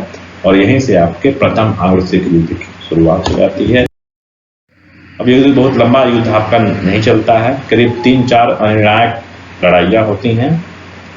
उस अनिर्णायक लड़ाई के बाद 1846 में सबराव की एक निर्णायक लड़ाई होती है। उसी निर्णायक लड़ाई में सिखों की पूरी तरीके से पराजय होती है। अब इसको हम लोग देखते हैं कि सिखों की पराजय कारण क्या है। तो जैसा कि हम लोग प्लासी के समय में देखा था कि मीर जाफर जो मुख्य सेनापति है उसने ही अपनी सेना के साथ विश्वासघात किया और आसानी से प्लासी का मैदान अंग्रेजों के हाथ में होगा। तो वैसा ही आपका फर्स्ट एंग्लो सिख वार के समय में हुआ है, जो उसका सेनापति है लाल सिंह और एक और सैनिक है आपका तेजा सिंह। इन लोगों ने विश्वासघात किया। लाल सिंह ने क्या किया, वो लगातार अब देखिए लाल सिंह वही व्यक्ति है जो चाहता है कि सेना का प्रभाव यानी जो सैनिक है उनका प्रभाव आपका कम हो, और वो लगातार अंग्रेजों के संपर्क में था। युद्ध शुरू होने के बाद भी वो लगातार अंग्रेजों से संपर्क में था, उनसे पूछता रहा कि हमें कब क्या करना है। तो अंग्रेजों ने उसको कहा कि भाई तुम जितने समय तक रुक सकते हो रुके रहो, यानी आक्रमण तुम मत करो। इनके पास एक मौका था कि फिरोजपुर के ऊपर अगर हमला करते एकाएक तो पूरे फिरोजपुर को अपने कब्जे में कर सकते थे, लेकिन क्या किया, लाल सिंह के विश्वासघात की वजह से उन लोगों ने, मतलब काफी लंबे समय तक ये लोग अब उसके पास एक सेना है, वो सेना का सेनापति आपका है, तो उसने क्या किया, अपने सेना को काफी लंबे समय तक रोके रहा और उसका फायदा किसने उठाया, अंग्रेजों ने उठाया।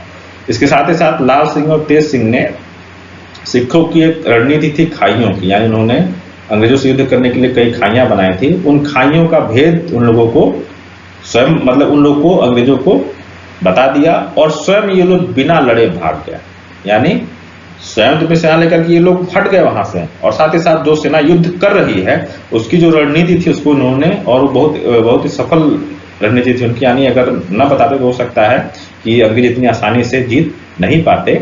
इन लोगों ने सब कुछ भेद बताते, उससे क्या हुआ, बहुत ही आसानी के साथ सबराव के युद्ध में अंग्रेजी सिख सेना की पराजय करती है। तो इस तरह हम देखते हैं जो फर्स्ट एंग्लो सिख वार है वो पूरे तरीके से नहीं लड़ा गया है आपका, सेना के लोगों ने विश्वासघात किया है प्लासी के युद्ध की तरह, और आसानी से अंग्रेजों ने फर्स्ट एंग्लो सिख वार को जीत लिया।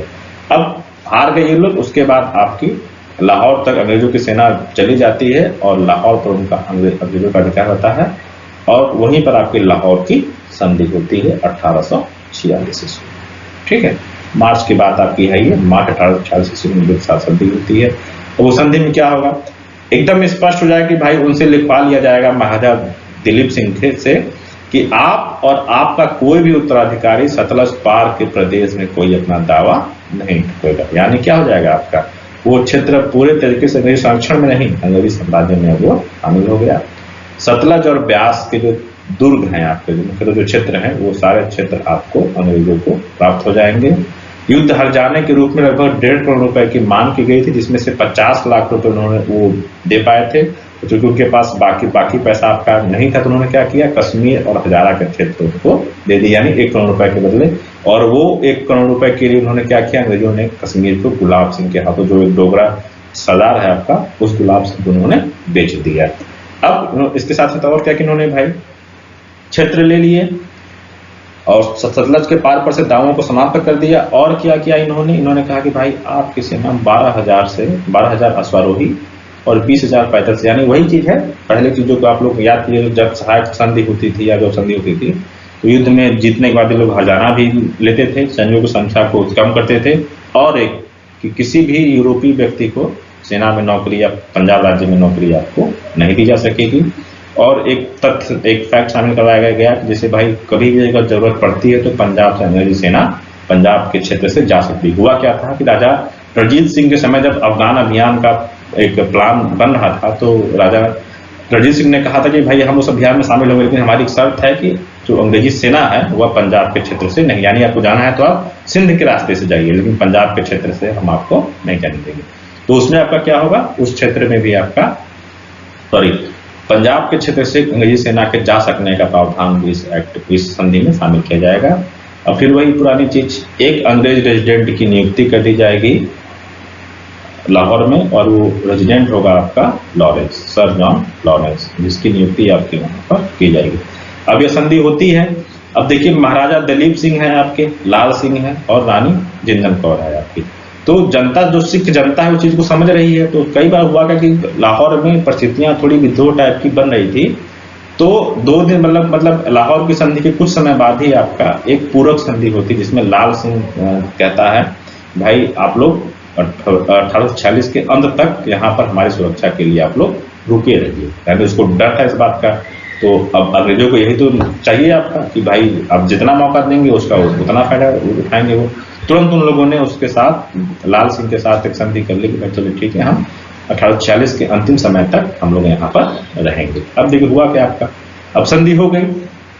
अब संधि होने के बाद आपकी क्या होगा कि लाल सिंह और रानी जिंदन खुश नहीं है। अब भाई रेजिडेंट जो है बराबर हस्तक्षेप कर रहा है उनके शासन में, जो उनकी पहले की जो परंपरा है कि भाई वो लोग रेजिडेंट बनते थे और उसके बाद लगातार जहां भी जाते थे वहां पर वो आर्थिक शासन में हस्तक्षेप करके अपने हितों की पूर्ति करते थे। अब हुआ क्या आपका, उस हस्तक्षेप से रानी जिंदल और लाल सिंह दुखी हो गए और उन्होंने क्या किया, कश्मीर में विद्रोह कराने का प्रयास करने लगे। हुआ कि आपका दिसंबर 1846 तक आते आते इस बात की भनक भी आपकी अंग्रेजों को लग जाएगी और उन्होंने क्या किया, कश्मीर विद्रोह का आरोप लगा करके दिसंबर 1846 में भैरववाल की संधि की। इंपॉर्टेंट आपका है, भैरववाल की संधि से क्या होगा आपका, रानी जिंदल को 1.5 लाख रुपए पेंशन देकर के बनारस भेज दिया गया। एक अंग्रेजी सेना परमानेंटली लाहौर में, भाई 1840 के अंत में उनको हटना था वहां पर से, लेकिन उन्होंने एक मौका ढूंढा और उसके माध्यम से कहा कि भाई अंग्रेजी सेना लाहौर में परमानेंट रूप से रहेगी और उसका व्यय भी कौन देगा, पंजाब सरकार, सिख सरकार देगी। इसके साथ ही साथ अब जो पंजाब का शासन है वह 8 सिखों की एक परिषद चलाएगी। अब ये 8 सिख कौन होंगे, ये 8 सिख जो अंग्रेजों के समर्थक होंगे, भाई उन्हीं को नियुक्त किया जाएगा। 8 सिख की एक परिषद होगी और उसका अध्यक्ष कौन होगा, जो सर जॉन लॉरेंस को बना देंगे। इस तरीके से क्या है आपका, भैरववाल की संधि से पूरे पंजाब प्रशासन और प्रशासन मुख्य रूप से आप कह सकते हैं कि स्पष्ट रूप से अब अंग्रेजों के कंट्रोल में चला गया। यहाँ पर एक प्रश्न उठता है कि भाई लाहौर की जो संधि होती है, जो फर्स्ट एंग्लो सिख वार के बाद उन्होंने अंतिम रूप से अगर चाहते तो पूरे सिख साम्राज्य का विलय कर सकते थे, लेकिन उन्होंने ऐसा नहीं किया। तो उस समय हम लोग देख रहे हैं ऐसा क्या कारण आपका है। उस समय सिख सैनिक काफी थे वहां पर, जैसे भाई पूरा युद्ध तो आपका हुआ नहीं था, इन लोगों ने लाल सिंह और इम्तियाज सिंह ने धोखा दिया था, विश्वासघात किया था।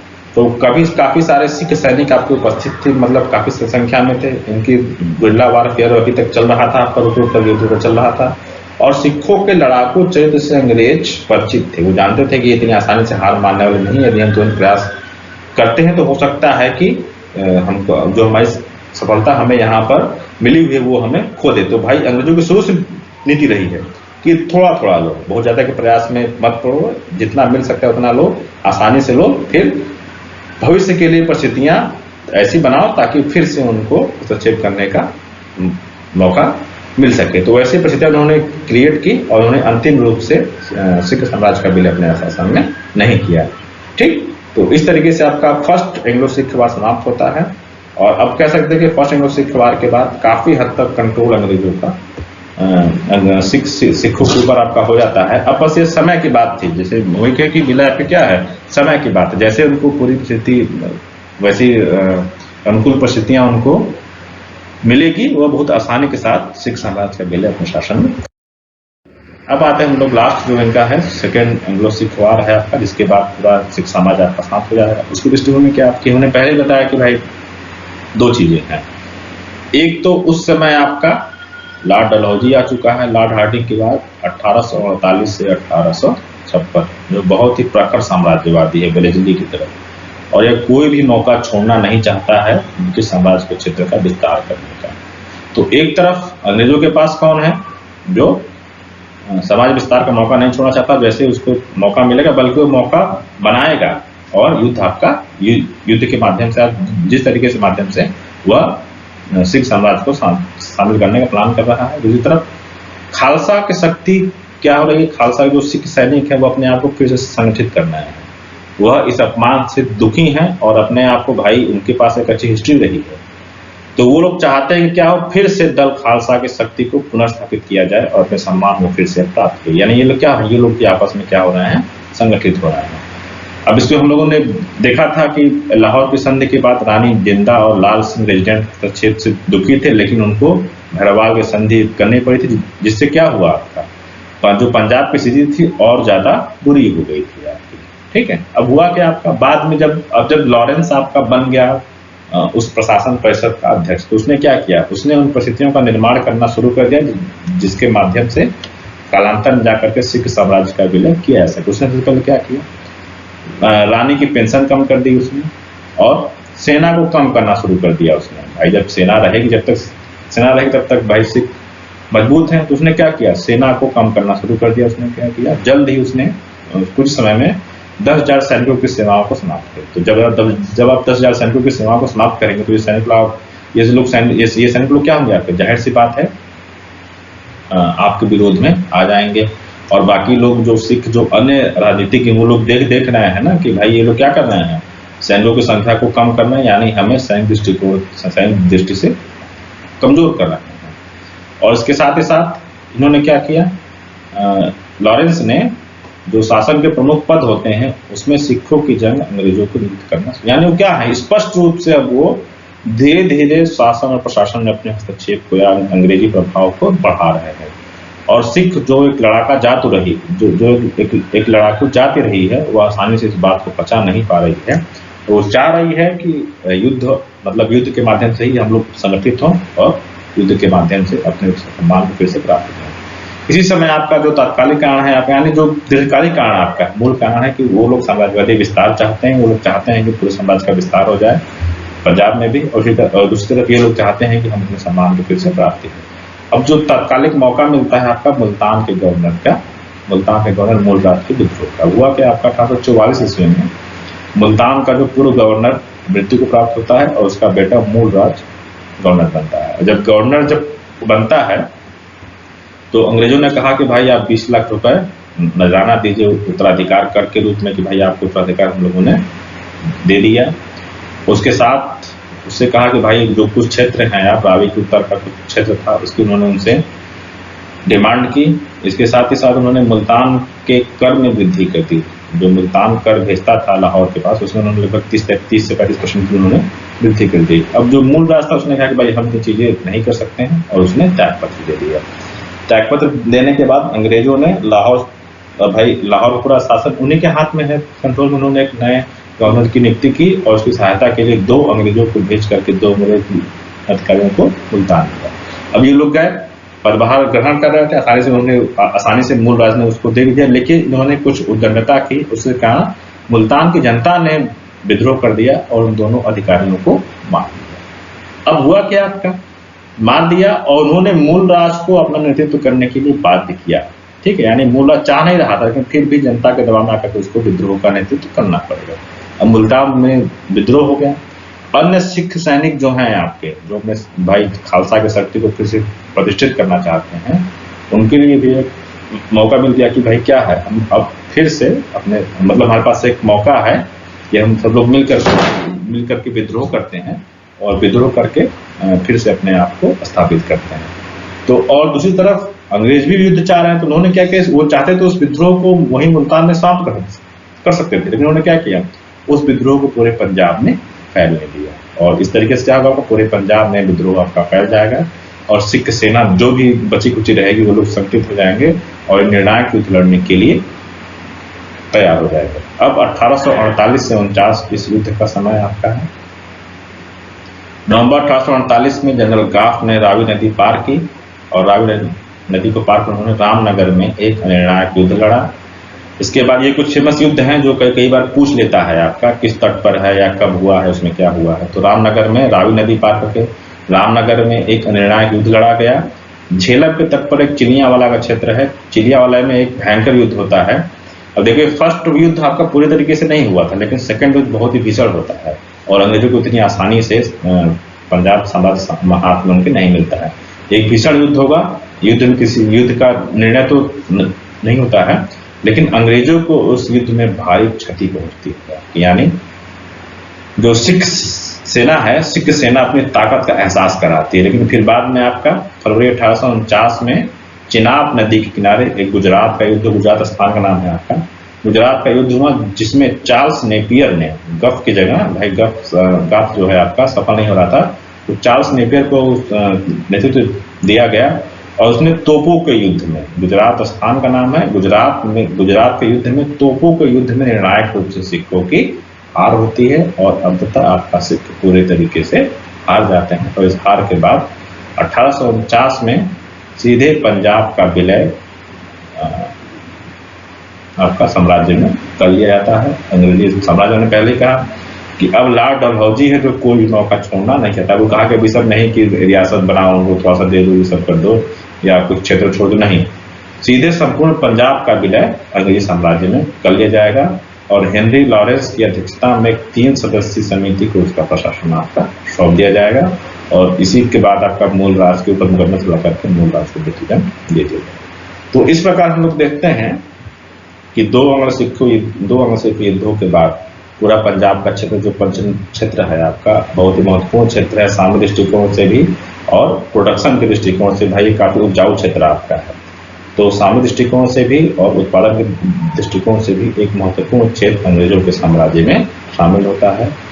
इस तरीके से हम लोग देखते हैं कि सिख राज जो एक सिख धर्म से बाबा बंदा बहादुर के समय में सिख राज्य के रूप में सिख राज के रूप में स्थापित होता है, विकास करता है, और फिर महाराजा रणजीत सिंह के रूप में जो शेरे पंजाब के रूप में जाने जाते हैं, उनके समय में अपने पीक को प्राप्त करता है, चरम को प्राप्त करता है, और अंततः राजा रणजीत सिंह की मृत्यु के बाद मात्र 10 वर्षों के भीतर ही वह अंग्रेजी साम्राज्यवाद का शिकार हो जाता है। ठीक है, फिर आज की क्लास हम लोग यहीं पर अपनी समाप्त करते हैं।